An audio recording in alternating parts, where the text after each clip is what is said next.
Matapos ang EDSA, sa Cavite naman nagtungo si DPWH Secretary Vince Dizon para mag-inspeksyon. 2 di pa tapos na proyekto ang kanyang nadatnan doon. Ang detalye sa agenda report ni Mike Razon. Sinabi ng DPWH Secretary Vince Dizon, verify nila pag may ghost. I hope hindi siya magpa-pressure and I hope he tells the truth because 3 beses niya na sinabi sa akin na verify nila at walang ghost sa Taguig. Sinagot ni DPWH Secretary Vince Dizon ang banat na yan ni Senator Alan Peter Cayetano tungkol sa umano'y flood control project sa Taguig. Whenever there is an investigation, we cooperate with the Ombudsman. Pati po yung Taguig? And that's everything. Lahat. Bakit daw po i-check nyo pa ulit Sec? Ongoing naman ang pag-check natin eh. Lahat naman yan tuloy-tuloy. Matapos ang EDSA rehab, 2 nakabinbin na road projects naman sa Noveleta, Cavite ang pinagkaabalahan ni Dizon kaninang umaga. First stop niya ang Manila-Cavite Road Rehabilitation na 2 buwan nang pautay-utay na ginagawa.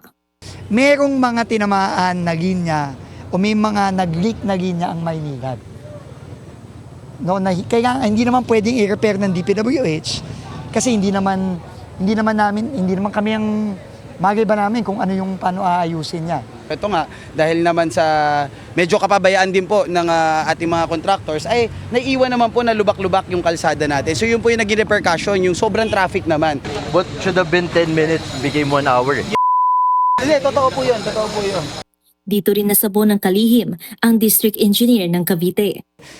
Sinabihan ko tong DE natin na kailangan pa bang magpunta ako dito, makita ko sa social media, tapos kailangan pa ako magmumura dito, magalit para lang mapabilis to. Hindi dapat ganon.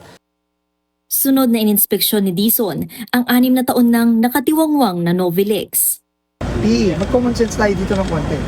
Huwag niyong ipipilit na 6 na tapos titingi-tingi tayo ng 15 years. Diba? Diba, buuin nyo na muna.